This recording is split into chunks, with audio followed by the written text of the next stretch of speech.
오늘 저와 여러분에게 주시는 말씀 누가복음 19장 11절부터 27절까지 말씀입니다. 누가복음 19장 11절에서 27절까지 말씀 함께 교독하실게요. 제가 먼저 11절 읽겠습니다. 그들이 이 말씀을 듣고 있을 때에 비유를 더하여 말씀하시니 이는 자기가 예루살렘에 가까이 오셨고 그들은 하나님의 나라가 당장에 나타날 줄로 생각함이더라.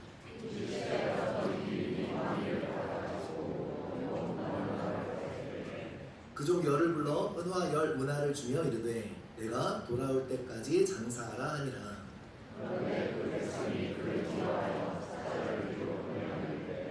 우리는 이 사람이 우리의 왕비를 원하지 아니하였다. 귀인이 왕위를 받아가지고 돌아와서 은화를 준 종들이 각각 어떻게 장사하였는지를 알고자 하여 그들을 부르니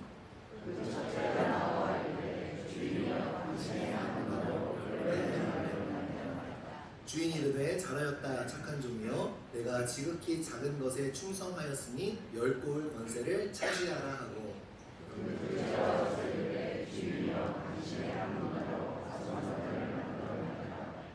주인이 그에게도 이르되 너도 5 고을을 차지하라 하고 또 한 사람이 와서 이르되 주인이여 보소서 당신의 한 문화가 여기 있나이다. 내가 수건으로 쌓아놨사오나이다.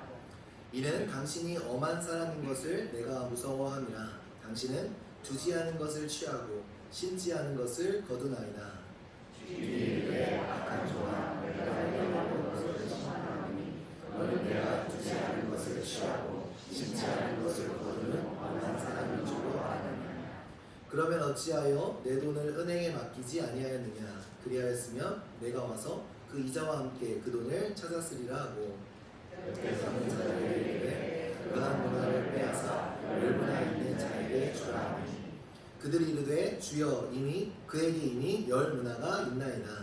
주인이 이르되 내가 너희에게 말하노니 누구를 믿는 자는 받겠고 믿는 자는 그 있는 것도 빼앗기리라. 함께요. 그리고 내가 왕됨을 원하지 아니하던 저 원수들을 위로 끌어다가 내 앞에서 죽이라 하였느니라. 아멘. 아멘. 우리가 살면서 항상 최선이 무엇일까 그렇게 고민할 때가 참 많지 않습니까? 우리가 처한 상황이나 문제 가운데서 최선의 선택이 무엇일까? 최선의 길이 무엇일까? 우리가 늘 고민합니다. 실은 나 한 사람만 놓고 보면요 너무 간단해요. 항상 답은 어떠한 상황이든 어떠한 것도 상관없이 최선의 길은 딱 하나가 있습니다. 궁금하시죠? 나만 생각하면 간단해요. 무엇일까요? 미국에는요 이 범퍼 스티커라고 이 자동차 범퍼에 스티커를 붙여서 자기의 개성을 표현하지 않습니까? 이런 사진 있어요. I rather be. 내가 차라리 이걸 하겠다.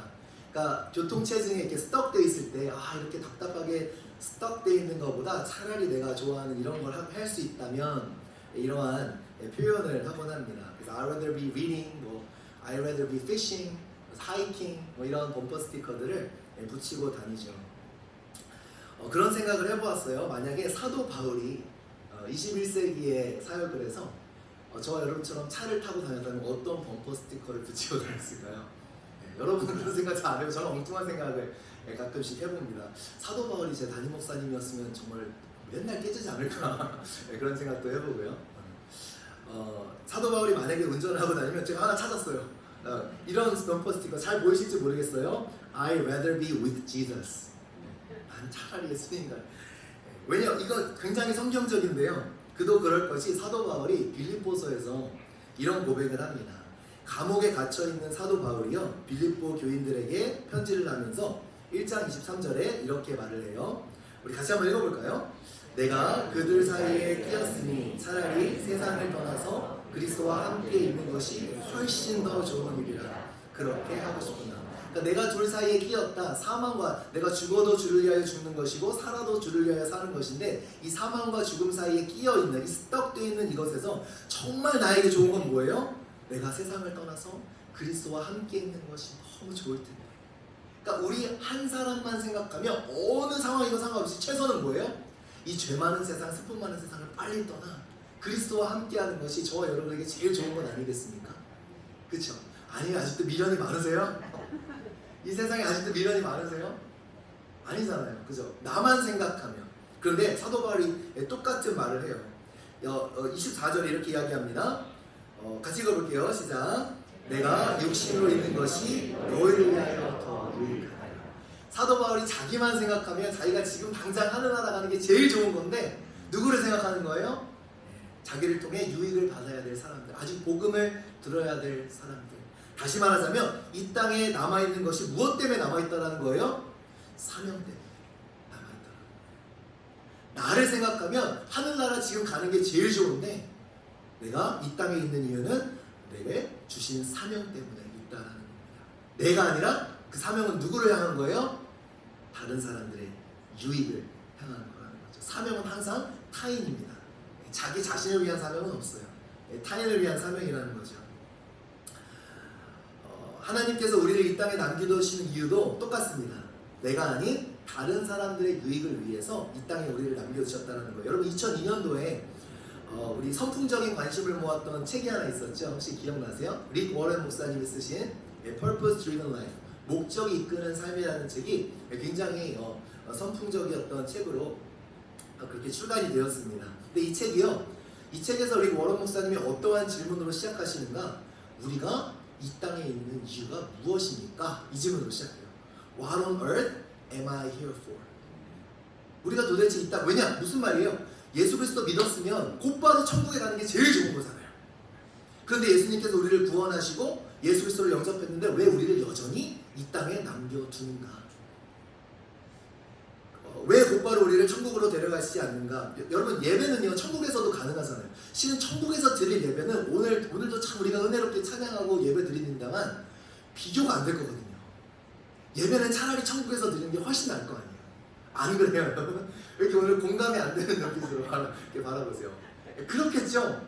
여기에 우리 예배가 아무리 좋아도 천국의 예배와 비교할 수 있겠어요? 여러분 교제는 어떻습니까? 우리 인간이 교제를 나누지만 항상 좀 교제 나누다 보면 불편함도 생기고 저 사람은 또 나를 오늘 왜 저런 표정으로 갑자기 바라보지? 내가 이 말을 했는데 저 사람은 왜 저런 표정을 짓지? 우리 교제 나누고 하지만 또 여러 가지 막 상황들이 생기기도 하고요. 근데 천국 가면 교제가 어때요? 완전한 교제. 완전한 교제. 그러니까 예배도 교제도 모든 것이 실은 천국에 다 온전한데 왜 굳이 우리를 이 땅에 남겨두셨는가? 바로 하나님의 뜻과 목적이 있다는 거죠. 이것이 바로 사명이라는 거예요. 그러니까 사명이라고 해서 굉장히 크게 여기지만요, 실은 예수 믿는 자는 모두가 사명자예요. 왜일까요? 이 땅에 남겨두신 하나님의 뜻이 있기 때문에. 그래서 모두가 사명자예요. 목회자만 사명자가 아니라 그리스도인은 그냥 그 정의상 모두가 소명과 사명을 받은 사람이에요. 이 땅에 곧바로 천국에 가지 않고 이 땅에 남겨둔 이유가 분명히 있기 때문입니다. 여러분의 사명은 무엇입니까? 여러분 이 땅 가운데 있는 목적은 무엇이냐라는 거예요. 다 다르겠지만 한 가지 똑같은 거. 그 목적은, 그 사명은 나 자신이 아니라, 나 자신을 위하면 지금 천국 가는 게 제일 좋은데 나 자신이 아니라 우리의 삶을 통해 유익을 얻어야 할 그러한 영혼들이 우리 주변에 있다라는 것이죠. 이것이 우리들의 사명이라는 거예요. 오늘 본문의 비유가 실은 그 점을 관통하고 있습니다. 오늘 본문의 비유는 어렵지 않은 내용이에요. 근데 누가는 예수님께서 이 비유를 말씀하신 그 목적을 콕 집어서 얘기해주고 있습니다. 11절 말씀 한번 같이 읽어볼게요. 시작. 그들이 이 말씀을 듣고 있을 때에 비유를 더하여 말씀하시니 이는 자기가 예루살렘에 가까이 오셨고 그들은 하나님의 나라가 당장에 나타날 줄로 생각합니다. 그러니까 지금 예수님께서 예루살렘을 향해 가시는데요. 이제 다음 본문에 이어지는 본문들은 예수님께서 이제 트라이엄펄 엔트리라고 그러죠. 예루살렘에 입성하시는 그러한 내용들이 담겨져 있습니다. 그러니까 예루살렘 입성 전에 바로 전에 하신 말씀이에요. 제자들과 무리들에게 어떠한 기대감이 있었는가? 이제 예수님께서 예루살렘에 들어가시면 이제 로마 정부를 뒤집어 엎으실 거다. 그래서 다윗 시대의 그 왕국을 회복하실 거다. 우리는 다시금 잘 먹고 잘 사는 거다. 우리는 떵떵거리면서 우리의 나라를 가지고 힘을 부리며 사는 그런 자주민족이 되어지는 것이다. 이러한 기대감을 갖고 있었던 것이죠. 그래서 사람들은 이 다윗의 자손이라는 호칭에 그렇게 열광했던 거예요. 그들이 원하던 왕국은 다시 다윗의 때, 그때 왕국을 회복하는 거였거든요. 근데 예수님은 무엇을 위해서 지금 예루살렘에 가고 계시죠? 십자가를 지시러 가고 계시는 겁니다. 고난과 죽음을 향해 가는 거예요. 그리고 예수님께서 다시 오실 때에 그때 마침내 이루어질 하나님의 나라를 우리는 기다리고 계시는 것이죠. 다시 말하자면 하나님의 나라가 지금 예수님께서 예루살렘에 들어가시면 당장에 이루어질 것으로 생각하는 그 생각을 바로잡아 주시기 위해서 한 걸음 더 나아가서 그 나라를 기다리면서 그 나라를 기다리고 있는 우리들, 저와 여러분이 오늘 이 삶, 오늘의 주어진 삶을 어떻게 살아야 되는지를 가르쳐주는 비유가 바로 오늘의 비유라는 거예요. 그러므로 굉장히 중요한 비유의 말씀이 되겠죠. 예수 그리스도의 나라가 임하기까지, 예수님께서 다시 오시기까지 우리는 어떻게 살아가야겠는가 라는 겁니다. 자, 그럼 비유를 한번 들여다볼까요? 그 비유의 말씀이 이렇게 시작됩니다. 어떠한 귀족이 왕위를 받아오려고 먼 나라로 떠나가는 거예요. 이게 우리한테는 상당히 어색하지만 그때 로마 제국에서는 전혀 어색하지 않은 거죠. 왕이라는 것은 한 지역을 다스리는 통치권입니다. 그러니까 로마 황제한테 실은 헤롯 가문이 그랬던 거죠. 로마의 황제한테 가이사한테 그 통치권을 받은 거, 유대 지방의 통치권을 돈으로 실은 많이 이렇게 압력 이렇게 브라이빙을 해서 받은 것이 컸던 거죠. 그러니까 실은 이 헤롯 가문은 에돔 출신이에요. 그래서 실은 유대인들한테는 별로 이렇게 좋은 감정이 아닙니다. 그럼에도 이 로마 황제의 힘을 얻어서 권력을 빌어서 이제 유대 지방을 관할하는 그러한 가문이 되어졌다는 거죠. 그러니까 그 당시에는 통치권을 받으러 먼 길을 떠나가는 것이 실제 있었던 그러한 일이라는 거예요. 이 비유 속의 귀족도 이 왕위를 받기 위해서 떠나면서 그 종 10명을 불러서 한 가지 임무를 줍니다. 그 임무가 무엇인가? 우리 13절 한번 같이 읽어보겠습니다. 시작. 그 종 10을 불러 돌아올 때까지 장사하라. 10명의 종에게 10문화, 그러니까 각각 한 문화씩을 나누어 주는 거예요. 실은 오늘 본문과 비슷한 마태복음 25장, 내일 큐티 본문이 되어지는 건데요. 이 달란트의 비유와는 사뭇 다릅니다. 두 개가 다른 비유라고 생각하는 게 더 옳을 것 같아요. 비슷한 내용들이 있지만 가르침의 포커스가 굉장히 다릅니다. 이 마태복음의 달란트에서는 종들에게 다른 액수를 맡기죠. 그런데 오늘 본문에서는, 누가복음에서는 10명의 종에게 다 한 문화씩 되게 보편적으로 똑같이 줍니다. 그러니까 어떠한 특정 인물들이 아니라 굉장히 보편적으로 우리에게 한 사람 한 사람에게 똑같은 사명을 주고 계신다라는 거예요. 달란트는요, 마태복음에 나오는 달란트는 상당히 큰 돈입니다. 6천 데나리온 하는 돈이에요. 그러니까 데나리온이 하루 일상, 하루 품삯임을 감안했을 때 이 달란트는 6천일, 그러니까 약 20년 정도를 일해야 벌 수 있는 큰 돈이라는 것이죠. 그래서 마태복음은 그렇게 하나님의 어떤 크신 스케일을 좀 강조하는 반면 누가복음은 상당히 평범하고 현실적이에요. 다 이유가 있겠죠. 예수님께서 이렇게 말씀하시는, 오늘 본문에서는요, 한 문화를 나눠줍니다. 한 문화는 얼마일까요? 100데나리온이에요. 그러니까 100일 정도의 품삯입니다. 3달에서 4달 정도 되는 거겠죠. 그러니까 작지는 않지만 또 그렇다고 아주 많지는 않은 그러한 돈을 10명의 종에게 맡기고 먼 길을 떠나가는 겁니다. 그러면서 모든 같은 사명을 주죠. 똑같이 한 문화씩을 주면서 이것을 가지고 장사를 해라라는 그러한 그 명령을 줍니다. 누가복음의 비유는 이 보편적이고 공통적인 부분을 강조하고 있다라는 거예요. 그러면서 그 귀족이 정말 중요한 표현이 하나 있어요. 그러면서 그 귀족이 귀인이 뭐라고 얘기를 하죠? 내가 돌아올 때까지 반드시 돌아오겠다는 거예요. 실은 이것이요, 우리의 삶의 모든 걸 바꿔놓습니다. 진짜 그 주인이 돌아올 것인가? 만약에 돌아오지 않는다면 어떻게 살겠죠? 아유, 이게 한 문화가 100달러이 생겨 꽁돈이 생겼네. 우리의 삶이 공짜인 것처럼 살아가는 거죠. 근데 진짜 그 주인이 돌아올 것인가? 여기에 대한 믿음이 그 삶의 방향을 완전히 바꾸어 놓는다라는 거예요. 언제인지는 모르지만 주인이 반드시 돌아올 것이라는 그 믿음으로 기다리는 거예요. 그리고 종들에게 장사하라라고 이야기합니다. 근데 번역으로는요, 장사하라고 하니까 어떠한 이익을 창출해내라라는 뉘앙스가 강하게 느껴지는데요. 원어로는 그냥 이 어떠한 띵이라는 단어, 그런 의미를 가지고 있는 이 프라그마라는 단어에서 나온 말입니다. 그러니까 돈을 벌라라는 뉘앙스보다 이걸 가지고 나 일을 해봐, 일을 해봐, 이러한 뉘앙스가 더 강하다라는 것이죠. 근데 비유해서 놓치면 안 되는, 실은 오늘 본문에 모든 톤을 세팅해주는 굉장히 중요한 단서를 예수님께서 하나 말씀해 주세요. 그리고 이 단서는 바로 우리가 살아가는 이 세상에 대한 단서이기도 합니다. 우리 14절 말씀 한번 같이 읽어보겠습니다. 시작. 그런데 그 백성이 그를 미워하여 우리는 이 사람이 우리의 왕됨을 원하지 않는다. 한 가지 문제가 생겨요. 이 종들에게는 딜레마가 되어지는 거죠. 이 귀인이 통치하고자 하는 그 나라, 그 마을 사람들이 그 귀인을 인정해요, 안 해요? 안 해요. 그들의 왕이 되는 걸 거부하고 싫어하는 거예요. 그럼 그 종들을 향해서 좋은 감정을 가지고 있을까요? 그들이 왕이 되기 원치 않은 그 귀인의 종들의 그 사회에서, 그 세상 속에서 좋은 감정과 좋은 대우를 받아갈 수 있을까요? 전혀 아니라는 거예요. 그러니까 이 나라의 분위기와 흐름은 어떻습니까? 적대적인 분위기. 오늘 우리랑 똑같지 않습니까? 예수 그리스도, 그렇죠? 그분이 왕이라는 것. 세상은 그분이 그들의 왕이 되는 걸 싫어해요. 그 세상 가운데서 하나님의 사명자로 살아간다는 게 과연 쉽겠습니까? 그 예수님이 너의 왕인 건 너의 왕인 거고, 근데 우리가 예수 그리스도가 세상의 왕이다, 온 땅의 왕이다 선포하는 것을 세상이 다가워하겠습니까? 그 가운데서 예수 그리스도의 이름을 위해서 살아가는 사람들을 세상이 반가워하겠습니까? 우리가 살아가는 시대의 이토스랑 너무나 똑같은 본문의 모습이 있다라는 거예요. 그럼 이 귀인의 종들은 어떨까요? 이 종들은 소속이 분명합니다.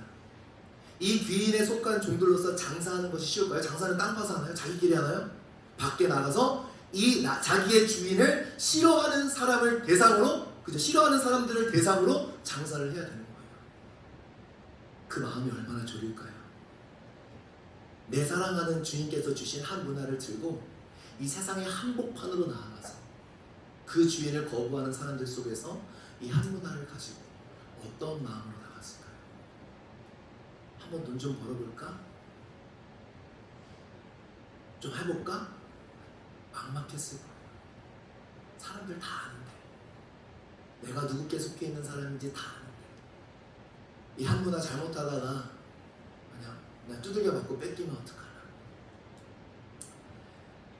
그 주인을 싫어하는 사람들이, 그 주인의 종들이 장사할 때 같은 값에 그 사람들한테 가서 살까요? 안 사요. 여러분 장사 안 해보셨어요? 안 산다고요. 왜 그 주인 좋은 노릇을 해요? 사면 왜 사겠어요? 조금이라도 사니까 사겠죠.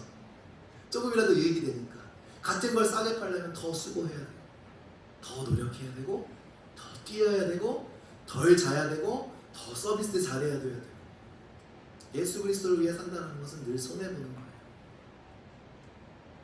그 마음으로 장사를 하지 않았을까요? 주인에게 충성하면 충성할수록 그 주인을 적대시하는 백성들의 눈총과 핍박을 어떻게 하겠어요? 그러니 그 세상 안에서 그 떠나간 다시 돌아올 주인을 바라보며 그 주인의 분부대로 그 한 문화를 가지고 세상 속에 뛰어들어간 그들의 마음은 얼마나 조마조마했겠습니까? 귀인이 돌아왔을 때 첫 번째 종이 말합니다. 여러분 이 감격을 느껴보실 수 있으시겠어요? 안 느껴지세요? 우리 16절 한번 같이 읽어볼게요. 시작. 그 첫째가 나와 이르되 주인이여 당신의 한 문화로 열무하라. 저는 목회를 하면서 이 마음을 알 것 같아요. 눈물이 글썽했을 것 같아요. 그냥 터진 돈이 아니거든요. 다 포기해라. 주인이 다시 왔을 때 얼마나 감격했겠어요. 주인, 제가 이 열문화를 남겼습니다. 주인을 적대시하는 세상에서 그 사명을 감당해냈습니다. 열문화가 그냥 생긴 돈일까요? 여러분 비즈니스 하시는 분들 알잖아요. 돈 그냥 안 생기잖아요. 얼마나 그 주인을 위해서 애썼을까요? 제가 부모님 따라서 미국에 왔을 때가 이제 99년도 이제 고등학교 1학년 때 왔습니다. 근데 그때 돌아보니까 저희 아버지가 그때 45살이셨더라고요. 그때는 철부지라서 몰랐어요. 근데 지금 제가 43이잖아요. 저보다 2살 더 많으실 때 오신 거예요. 어떻게 하셨을까? 무섭지 않으셨을까? 이제서야 아버지 마음이 조금 이해가 되더라고요. 그 한숨을 푹푹 그 마음이 조금 이해가 되더라고요. 영어 한마디 안 되고 그죠? 거기서 어떻게 얼마나 막막하셨을까? 이 한 문화를 가진 그 사람의 마음이 느껴져요. 그래서 지금도 저희 부모님이 가끔씩 한국에 계시니까 가끔씩 저를 만나면 항상 했던 얘기 또 하고 또 하고 하시는 게 우리 가족의 일이에요. 저는 항상 한국에 나갈 때마다 처음 듣는 것처럼 네, 그렇게 합니다. 네, 미국 오시고요. 이제 이 다음에 2000년도에 1년 후에 이제 그로서리를 이제 인수하셔서 장사를 시작하셨어요. 얼마나 막막하셨겠어요. 이제 그거 이제 털면 다 날리는 거니까. 그때 커피숍을 인수하실까 그로서리를 인수하실까 하다가 그로서리를 인수하신 것을 계기로 10년간 이제 이민 생활을 하시고 이제 여기민을 가신 지가 이제 15년이 넘습니다. 근데 오래전 이야기인데도요, 가끔씩 몇 년에 한 번씩 만나면 꼭 하세요. 야, 아범아, 그때 안 망해서 얼마나 감사하냐. 그 조바심을 가지고 늘 했었던 거예요. 안 망해서 얼마나 감사하냐. 안 망해서 너 대학 보내고, 안 망해서 그래도 미국에서 집도 하나 사고, 너희들 다 먹여 살려고, 안 망해서 얼마나 감사하냐. 돌아보니까 아찔아찔 하셨던 거죠. 그때. 영어 한마디 못하시니까 사기를 당하면 얼마든지 당할 수 있고요. 손님들이 와서 막 욕을 해도, 막 비비꼬는 그 욕을 해도 못 알아들으시니까 저희 어머니는 그냥 땡큐 땡큐 옆에서 듣는 아들은 속이 터져 죽겠는데 차라리 모르니까 다행이구나. 영어 한마디 못하는데 얼마나 사기당하면 얼마나 당할 수 있고요. 여러분 그렇잖아요. 주인이 리사, 저는 몰랐거든요. 왜 아버지가 크리스마스마다 그때 이제 가게 그때 이제 저희 집안이 예수 안 믿던 집안이라 그때 리퀄 스토어를 했었어요. 그럼 제일 좋은 거, 여러분은 잘 모르실 거예요. 자니 워커 블루 레이블이라고 그런 게 있었어요. 여러분 잘 모르실 거예요. 그거를 왜 주인을 몇백 불 하는 걸 갖다 드리지? 이제 깨닫는 거죠. 혹시라도 리즈 안 해주면, 리즈 리뉴 안 해주면 다 날라가니. 어떻게든 주인의 때를 따라 주인한테 그런 걸 보내고, 또 장사가 망하면 얼마든지 망할 수 있고요. 돌아보니 아찔아찔한 거예요. 한 문화를 가지고 세상 한복판에 이민 생활도 그렇게 아찔아찔한데 온 마을이 그 주인을 싫어하는 그 마을에 그 한복판에 한 문화를 가지고 나아가서 장사한다? 하루가 긴장이고 하루하루가 피가 마르고 하루하루가 살얼음 판을 걷는 하루하루가 주님 앞에 무릎 꿇고 매달리지 않으면 걸어갈 수 없는 그 세상의 한복판, 오직 하나, 내가 다시 돌아올 것이다. 그때 부끄럽지 않은 모습으로 서 있어. 그 하루하루를 그렇게 나아가 순종하는 그 마음.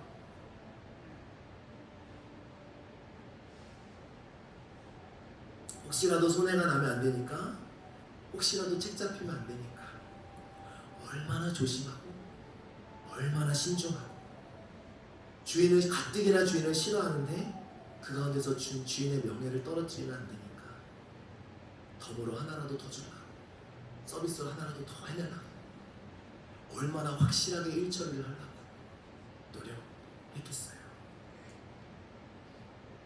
완악한 세상에서 그 주인을 향한 충성심을 가지고 산다는 것은 매일매일을 살얼음판 걷듯이 걸어가는 거죠.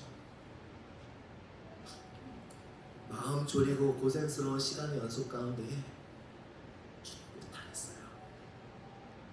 그때 메아리 쳐오는 그 한마디, 내가 돌아올 때까지, 내가 돌아올 때까지, 그 말씀 하나 붙잡고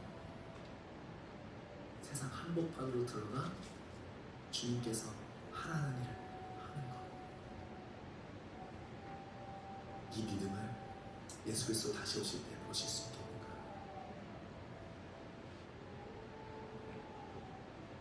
수많은 시간을 버텨내고 인내하는 거예요.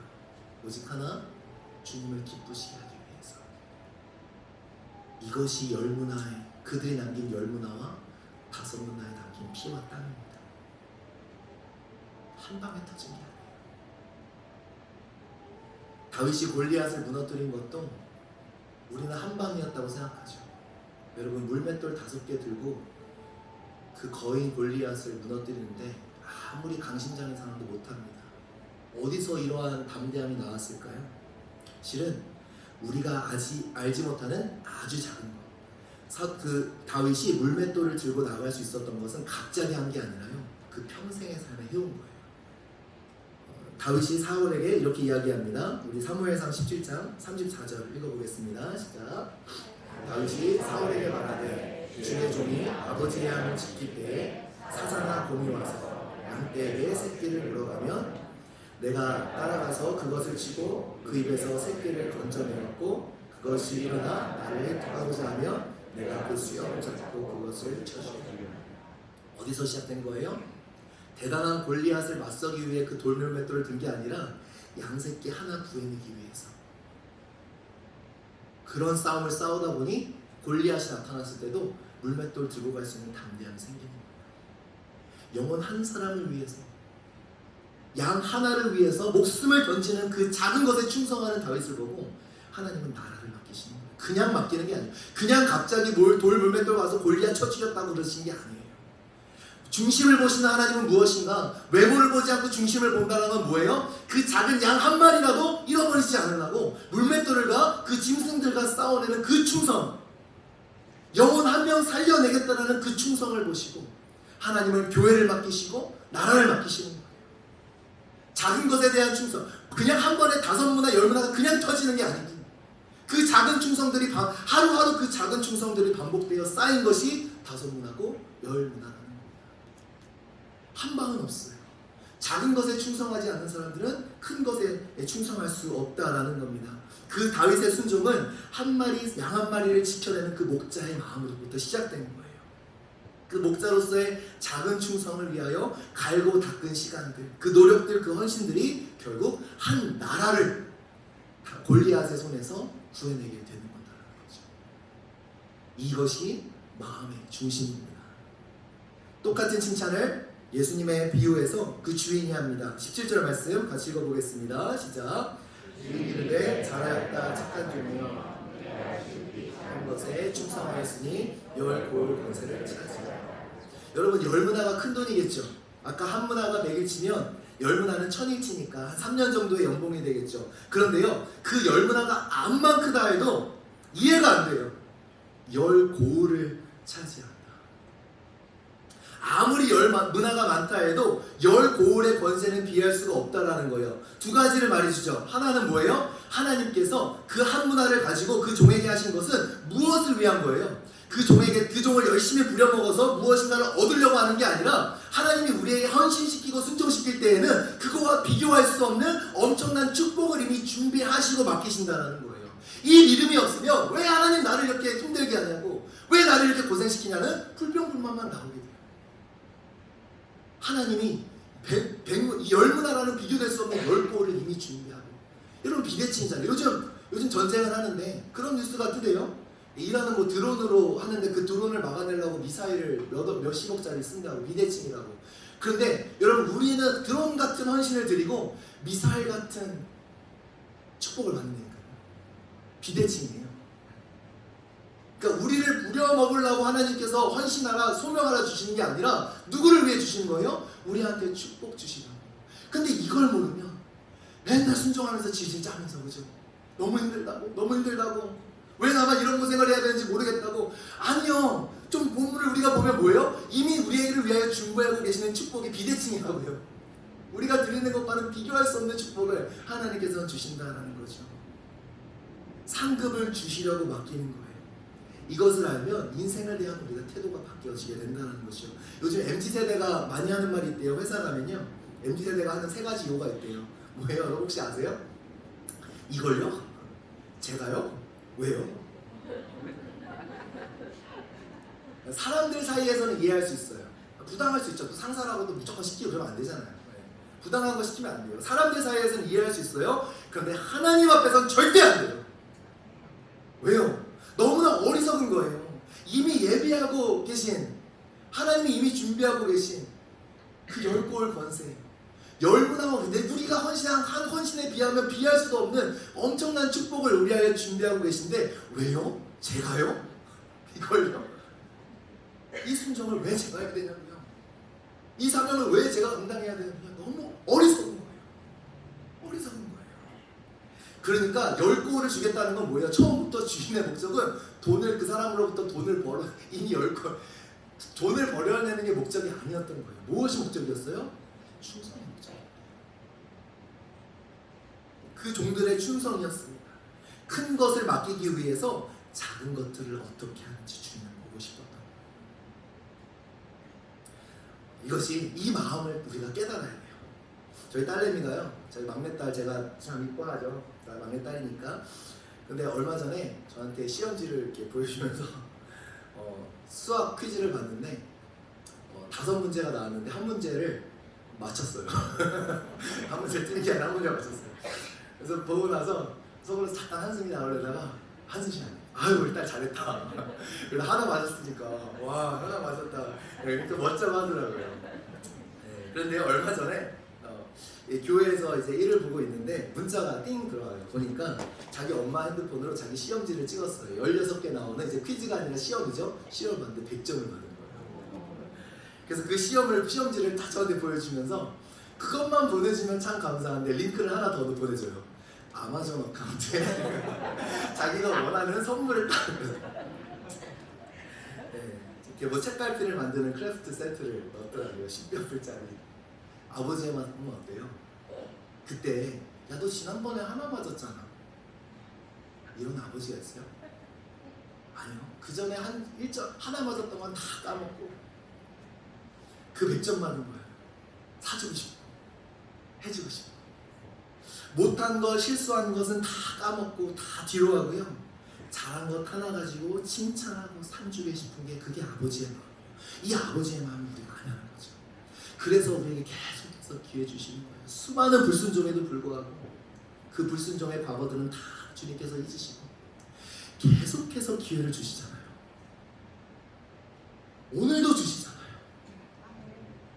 끊임없이 주시잖아요. 그 잘하는 거 하나 가지고 우리를 축복해 주시고 싶으셔서 이 아버지의 마음을 안다면 왜 고생시키냐고, 왜 힘들게 하냐고. 이 아버지의 마음을 안다면 그런 이야기는 안 나올 텐데. 이 아버지의 마음을 알면 한 문화를 가지고 장사하라는 말씀, 우리에게 주신 사명을 가지고 이 땅을 살아가라는 것은 비록 힘들고 어렵고 가슴 저리고 억울하고 참아내야 되고 견뎌내야 될 때가 있지만 그래도 해낼 수 있는 거예요. 도리어 기대가 되는 거예요. 왜요? 내가 다시 올 때까지. 근데 예수님의 비유 속에 또 다른 사람이 등장합니다. 20절 말씀 같이 읽어볼게요. 시작. 또 한 사람이 와서 이르되 주인이여 보소서 당신의 한 문화가 여기 있나이다. 내가 수건으로 싸두었었나이다. 예, 원어로는 또 한 사람이 아니라 그냥 다른 사람이에요. 그러니까 10명의 종, 이 보편성 가운데 무엇을 하고 있죠? 다 보편하지만 다 편만하지만 결국 두 가지 카테고리로 나누어진다는 것을 강조하고 있어요. 남긴 종이 될 것이냐 아니면 아무것도 하지 않은 종이 될 것이냐. 그 다른 종은 어떻게 했습니까? 수건으로 싸두었어요. 여러분 너무나 아이러니하죠. 열심히 일해서 땀을 닦아야 될 수건으로 주님께서 주신 사명을 꽁꽁 싸서 그냥 내팽겨 쳐버리는 거예요.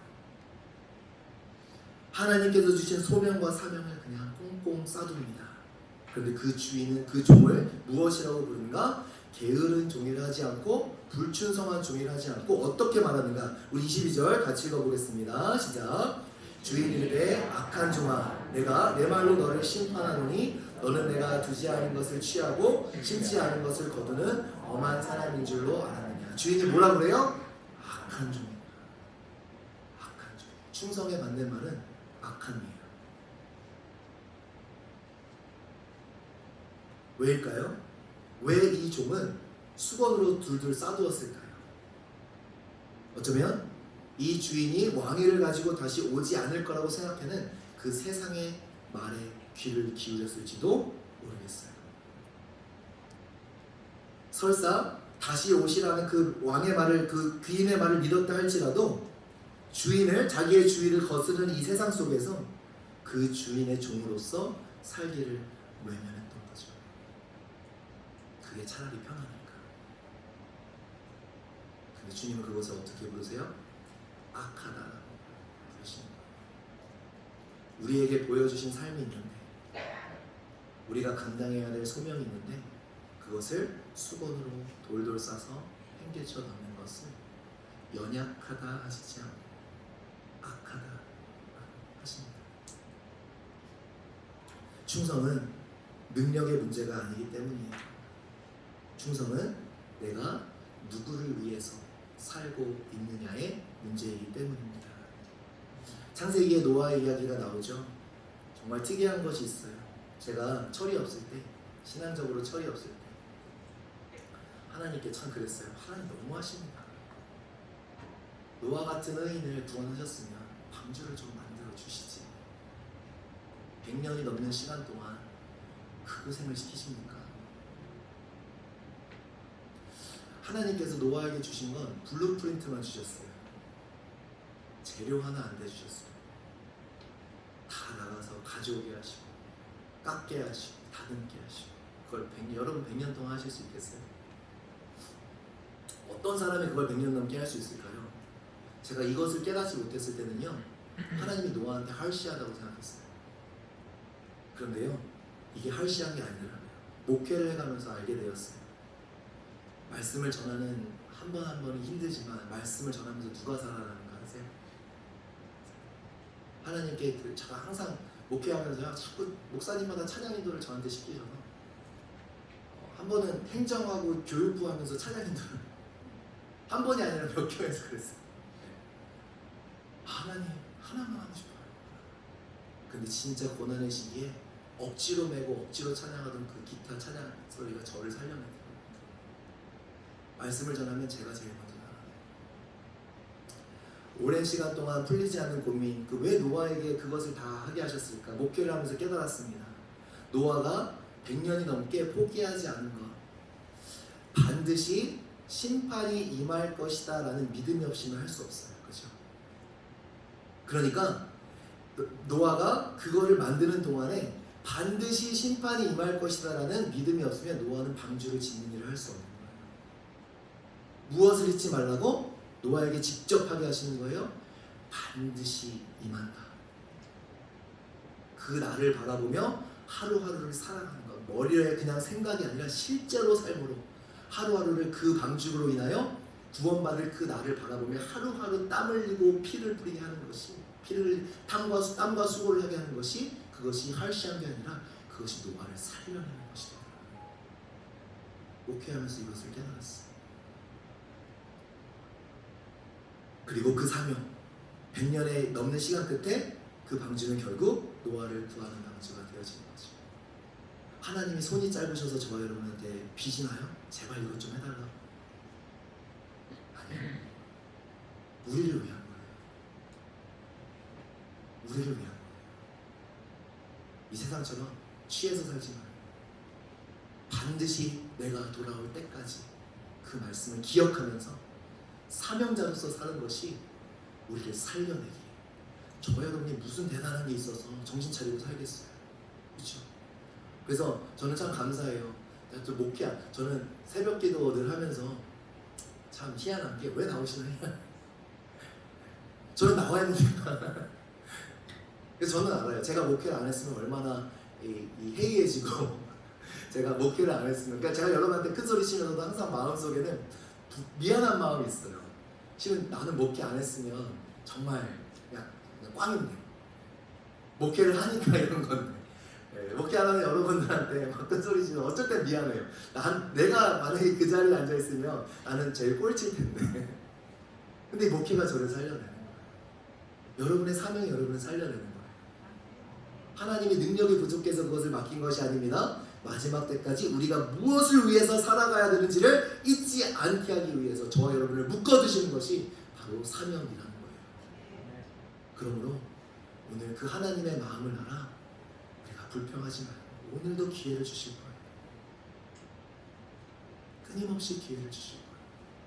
하나님께 순종하는 우리가 되었으면 좋겠습니다. 사명은 결국 우리를 위해서 주십니다. 정말 예수님이 다시 오실 것을 믿고 기다리는 자인지, 끝까지 사명자로 남는 것인지, 끝까지 사명자로 남는 사람들,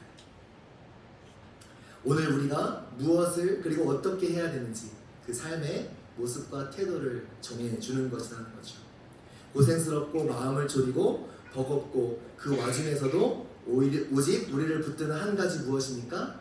주인의 말, 내가 돌아올 때까지. 그 날을 바라보며 오늘 모든 수고를 감당하시는 저와 여러분 되시기를 축원합니다. 반드시 다시 오실 주님이 계시기에 우리 주님이 우리를 곧바로 하늘나라로 데리고 가는 것이 아니라 이 세상에 두신 목적을 잊지 말고 작은 일 하나하나에 순종하는 저와 여러분이 되었으면 좋겠습니다. 일부 예배 때 똑같은 말씀을 전했더니요, 봉사자 예배 때 저희 아내가 책을 권해줘요. 자기가 어저께 읽었는데 사모명화라는 책인데 이 안에서 이 저자가 쓴 시를 저한테 보여주더라고요. 내가 그 고된 길에 너를 불렀으므로, 하나님께서 하시는 말이죠. 내 사랑하는 내 어여쁜 자야, 일어나 함께 가자. 내가 그 고된 길에 너를 불렀으므로 나는 행복하였는데 너는 어땠을지. 우리를 사명의 길로 부르시면서 우리가 묵묵히 때로는 눈물을, 때로는 마음이 무너지고 그러면서도 한 걸음 한 걸음 걸어가는 모습들을 보면서 하나님은 참 행복해 하셨는데 우리는 그것을 억울해하고 고통스러워하고 후회하진 않았는지. 오늘 그 걸음을 하나님이 기뻐하시고 계십니다. 그 믿음으로 우리에게 맡겨진 사명들이 비록 때로는 눈물 없이 갈 수 없는 길을 할지라도 다시 오실 때, 다시 온다 말씀하셨으니 그 주님을 바라보며 인내하며 나아가는 저 여러분 될 수 있기를 주님의 이름으로 부탁드립니다. 함께 찬양하며 나아갔으면 좋겠습니다. 제가 찬양하실 때요, 우리도 그 한문화를 손에 든 그 종의 마음 얼마나 떨렸겠어요. 그 완고한 세상 가운데 그 주인의 이름을 가지고 그 손에 든 한문화를 가지고 나아가 주님의 일을 감당해야 되는 그 마음이 얼마나 두려웠겠어요.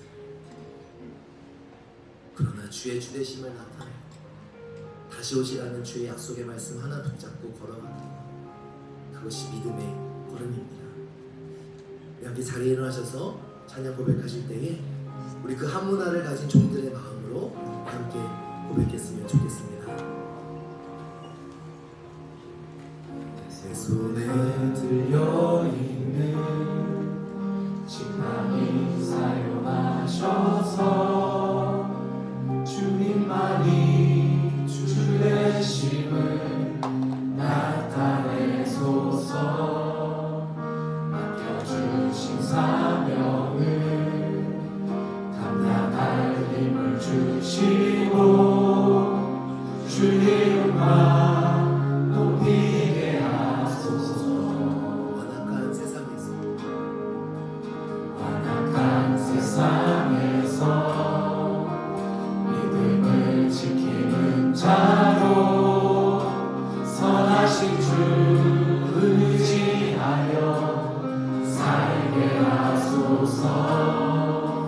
거룩한 백성으로 구별된 주의 자녀로 주 이름만 나르게 하소서. 나의 하나님 그는 여호와 유일하신 이름 그 위대하신 찬양에 세상 속에서 구별된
일을 하라고 사명을 감당하라고 부르시는 그 하나님의 마음을 가지고 우리가 기도했으면 좋겠습니다.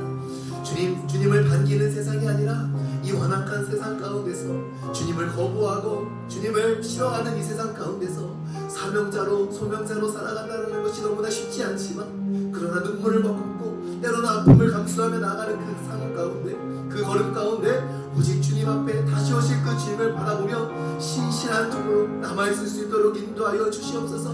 매일 떨리는 마음으로, 매일 두려워하는 마음으로 나아가지만 그러나 우리를 온전케 하시고 우리의 충성을 받아주실 주님, 다시 오셔서 우리를 칭찬하시며 우리의 수고를 더 큰 축복으로 갚아주실 주님을 바라보며 주님 다시 오실 때까지 우리 이 길을 신실하게 걸어 나아가는 우리가 될 수 있도록 인도하여 주시옵소서. 우리에게 주신 한 문화를 수건에서 버려두지 않게 도와주시고, 비록 두렵고 무섭지만 세상에 나아가 하나님을 선포하고 주님의 주되심을 드러내는 그러한 인생들이 될 수 있도록 인도하여 주시옵소서. 우리에게 주신 사명을 올려드림 주님 앞에 맡겨드림 우리 주님 앞에 기도하며 나가시겠습니다. 함께 기도하시겠습니다. 주님 아버지, 우리가 나아갑니다. 하나님, 우리의 영을 불쌍히 여겨주시고 하나님께서 우리에게 보여주신 길이 있사온데, 하나님 우리를 공부하고 데려가신 것이 아니라 이 세상에 남겨두고 많은 영혼들의 세계는 자가 되라고, 많은 영혼들에게 교회를 주는 자가 되라고, 그런 일을 할 수 있는 그러나 예수님께 주신 아버지 하나님께 아버지 하나님 아버지를 가지고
예수 그리스도를 대적하고 예수 그리스도를 거부하는 이 완악한 세상 가운데서 주의 주되심을 드러내라고 우리에게 한 문화를 쥐어주시며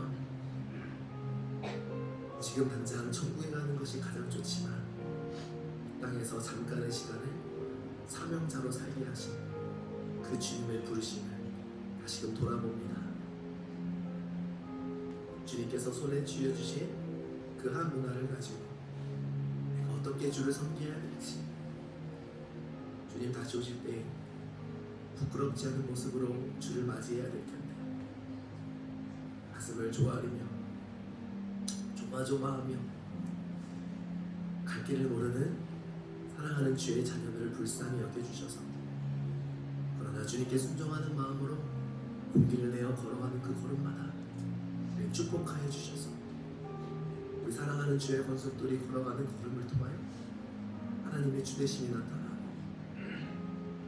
여러 가지 고생과 고난과 아픔과 어려움 가운데서도 그의 발걸음을 통하여 하나님이 증거되어지는 놀라운 역사가 있게 하여 주시옵소서. 아멘.